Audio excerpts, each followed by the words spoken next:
கர்த்தருடைய பரிசுத்த நாமத்துக்கு ஸ்தோத்திரம். நம்ம நெறைய விசுவாசிகள் இயேசு கிறிஸ்துவ சொந்த இரட்சகரா ஏற்றுக்கொண்டவர்கள் முகத்துல எப்பொழுதும் ஒரு சமாதானம் இல்லாம, சந்தோஷம் இல்லாம நெறைய பேர நீங்க பார்த்திருப்பீங்க இல்லையா? அதாவது இந்த உலகத்தை படைத்த சர்வ வல்லமையுள்ள தேவனை நம்ம ஆராதிக்கிறோம். இந்த உலகம் முழுவதும் அவருடைய கரத்துல இருக்கிறது. அவர் இல்லாம எதுவுமே நடக்காது. அவர நம்ம ஒரு தகப்பனா பார்க்கிறோம், ஒரு தாயா பார்க்கிறோம். அப்படிப்பட்ட தேவன நம்ம துதிக்கிறோம், ஆராதிக்கிறவர்கள் நம்ம முகத்துல எப்பொழுதுமே ஒரு சந்தோஷம் இல்ல. இதற்கு முக்கியமான காரணம் என்ன? இந்த உலகத்துல என்ன நடந்தாலும், என் வாழ்க்கையில என்ன நடந்தாலும், அது தேவனுடைய கரத்துல இருக்கிறது. அந்த ஒரு விசுவாசம் நமக்கு இல்ல. தேவனை வெறும் ஒரு கடவுளா பார்க்கிறோம். ஆனா ஒரு தகப்பனாய் பார்க்கும்போது, இல்ல ஒரு சின்ன பிள்ளை எடுத்துங்களேன். அந்த சின்ன பிள்ளைக்கு ஏதாவது ஒரு பிரச்சனைனா என்ன ஆகும்? ஆட்டோமேட்டிக்கா அவன் எங்க போவான்னா, அவங்க அப்பாட்ட போவான்.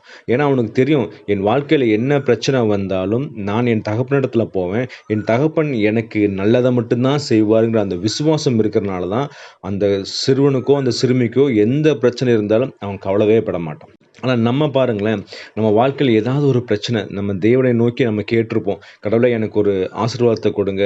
இல்ல என் இருதயத்தின் வேண்டுதல் எனக்கு கொடுங்கன்னு கேட்டா, கடவுள் சில நேரம் குடுத்திருப்பாரு, சில நேரம் குடுக்க மாட்டாரு.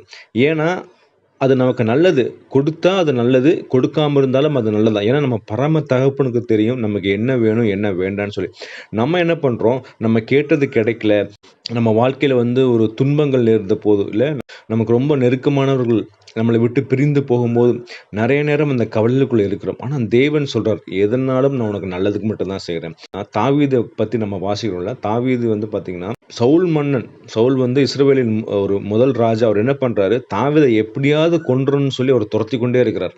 மலை, மேடு, காடு, அப்படியே குகைன்னு சொல்லி ஓடி திரியிறார். ஆனாலும் அந்த நேரத்துலலாம் தாவீது பார்த்தீங்கன்னா, நெறைய சங்கீதத்த எழுதுறாருங்க. எப்படிங்க எழுத முடியும்? ஒரு பெரிய கஷ்டம் இருக்கு. அவன் உயிருக்கே ஆபத்து இருக்கு. ஆனாலும் தாவீது தேவனை துதித்து பாடுகிறான். எப்படின்னா, தாவீதுக்கு தெரியும், என் கடவுள் என் கூட இருக்கிறாரு. ஏன்னா நான் உண்மையும் உத்தமமா அவர் முன்னாடி நான் வாழ்ந்திருக்கிறேன். என்கிட்ட எந்த குறையும் கிடையாது. தேவனுக்கு முன்னாடி நான் பரிசுத்தமா நான் வாழ்ந்து கொண்டிருக்கிறேன்.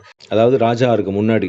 அதனால தேவன் எனக்கு என்ன செய்தாலும் எனக்கு நன்மையானது தான் செய்வார்ங்கிற அந்த ஒரு விசுவாசம் இருந்தனால தான் அவர் என்ன பண்றாரு, எல்லா பிரச்சனையும் இருந்தாலும் ரொம்ப சந்தோஷமா இருக்காருங்க. நான் அந்த வசனத்த உங்களுக்கு நான் வாசிக்கிறேனே. சங்கீதம் 4ல இருக்குது. சங்கீதம் 4:7. அவர்களுக்கு தானியமும் திராட்சரசமும் பெருகியிருக்கும் காலத்தில் சந்தோஷத்தை பார்க்கிலும் அதிக சந்தோஷத்தை என் இருதயத்தில் தந்தீர். தாவீது மத்த மக்கள் கூட கம்பேர் பண்றாரு. அதாவது மத்த மக்களுக்கு தானியம் இருக்கும்போதும், திராட்சை ரசம் இருக்கும்போதும் ரொம்ப சந்தோஷமா இருப்பாங்க. அவங்க சந்தோஷத்த விட எனக்கு நீங்க அதிகமான சந்தோஷத்த குடுத்தீங்க.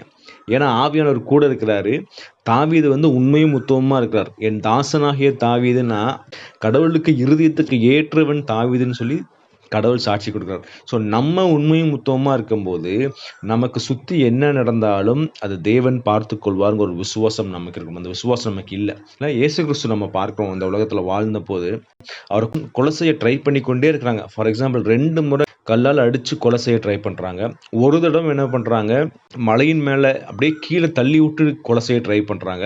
ஒரு தடவ பார்த்தீங்கன்னா, அவர் ஒரு 38 வருஷமா ரொம்ப ஒரு வியாதியில இருந்த மனுஷன அவர் ஓய்வு நாள்ல குணமாக்கிட்டாருங்கிற ஒரே ரீசனுக்காக அவர் கொலை செய்ய ட்ரை பண்றாங்க. இந்த 4 முறையும் பாருங்களேன், கடவுள் அழகா இயேசு கிறிஸ்துவ காப்பாற்றியிருப்பாரு. ஏன்னா, இயேசு கிறிஸ்துவோட வாழ்க்கை யாருடைய கரத்துல இருக்குன்னா, நம்முடைய பிதாவின் கையில இருக்கு.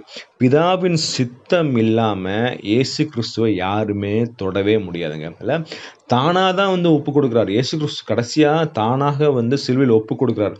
அப்ப வரைக்கும் அவர் சந்தோஷமா இருக்கார். ஸோ எப்படின்னா, அந்த சந்தோஷம் எப்படி இருக்குன்னா, ஆவியானவர் கூடவே இருக்கிறதுங்க. ஆவியானவர் இருந்தா பார்த்தீங்கன்னா, அந்த இடத்துல சமாதானம் இருக்கும். அந்த சந்தோஷம் இருக்கும். ஏன்னா, ஆவியின் கனியில 2வது கனி சந்தோஷம். அந்த சந்தோஷம் நம்ம இருதயத்திலிருந்து வெளிய வரும்போது, நமக்கு என்ன பிரச்சனைகள் இருந்தாலும், நம்மள கொலை செய்ய வந்தாலும், நமக்கு பிடிக்காதவர்கள் நம்மளை வார்த்தையினால கொன்னாலும், நம்மளுக்கு தேவைகள் அதிகமா இருக்கு. ஆனாலும் இந்த தேவை எப்படி சந்திக்கப்படும்னு தெரியல. என்ன சிச்சுவேஷன்ஸ் இருந்தாலும், நம்ம இருதயம் எப்படி இருக்கும்? சந்தோஷமா இருக்கும். ஆட்டோமேட்டிக்கா அந்த இருதயத்தின் சந்தோஷம் எங்க தெரியும்னா, நம்ம முகத்துல இருக்கும். முகத்துல எப்பவுமே நம்ம சந்தோஷம், ஒரு சிரிப்பு இருந்து கொண்டே இருக்குங்க இல்ல. நான் ஒரு எக்ஸாம்பிள் உங்களுக்கு குடுக்குறேனே. ஒரு ஆரஞ்சு பழம் எடுத்துக்கங்க. அந்த ஆரஞ்சு பழத்த நீங்க எவ்வளவுதான் ஸ்க்யூஸ் பண்ணாலும், அமுத்தி பிழிஞ்சாலும், அந்த ஆரஞ்சு பழத்துல இருந்து அந்த ஆரஞ்சு ஜூஸ் மட்டும் தான் வரும். வேற எந்த ஜூஸும் வராது. ஆப்பிள் ஜூஸ் வராது. இல்லைன்னா ஒரு வாட்டர்மெலன் ஜூஸ் வராது. ஏன்னா, அதனுடைய சுபாவம் என்னன்னா, அது ஆரஞ்சு ஜூஸ் மட்டும் தான் கொடுக்கும். நம்ம சுபாவம் இயேசு கிறிஸ்துவை போல மாறும்போது, ஆவியானவர் சொல்றத கேட்டு ஒவ்வொரு நாளும் நம்ம இயேசு கிறிஸ்துவை மாறும்போது, நம்ம சுபாவம் என்னவா மாறிரும்? ஏசப்பா போல மாறிரும். அப்ப என்ன நம்முடைய சூழ்நிலைகள் என்ன இருந்தாலும், நம்மளை கசக்கி பிழிந்தாலும், நம்மகிட்ட இருந்து யார் வெளிய வருவா? இயேசு கிறிஸ்துவின் அன்பு தான் வெளிவரும். இயேசு கிறிஸ்துவின் சமாதானம், சந்தோஷம் இது மட்டும் தான் வெளிவரும். அப்ப ஆட்டோமேட்டிக்கா நம்ம எந்த சூழ்நிலை இருந்தாலும் சந்தோஷமா இருப்பாங்க. அதனால இன்னைக்கு நம்ம எதை குறித்தும் கவலைப்பட வேண்டாம். கடைசி ஒரு வசனத்த சொல்லி முடிச்சிடுறேன். நீங்க ரோமர் 8:28 நீங்க வாசிச்சீங்கன்னா, நான் அதை வாசிக்கிறேன்.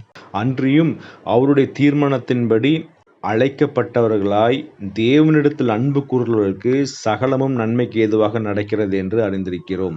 இதுதான் நம்ம வாழ்க்கையில முக்கியமான வசனம். இதுதான் நம்ம தேவனிடத்தில் அன்பு கூறுகிறோமா?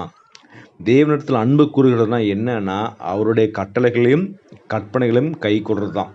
நம்ம கற்பனைகளையும் கை கொள்ளும்போது, தேவனுடைய சித்தத்தின்படி நம்ம நடக்கும்போது, நம் வாழ்க்கையில என்ன நடந்தாலும் அது நன்மைக்கானது தான். அதனால அந்த சந்தோஷம் எப்போ நமக்கு வரும்னா, நம்ம தேவனுடைய சித்தத்தின்படி நடக்கணும்.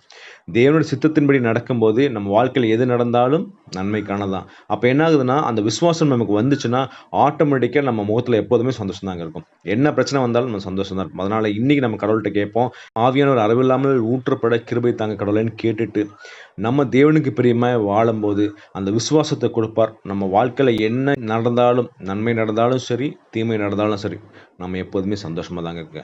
அதனால இன்னைக்கு நம்ம தேவனுக்கு பிரியமாய் வாழும். கர்த்தர் நம்மை ஆசீர்வதிப்பாராக. ஆமென்.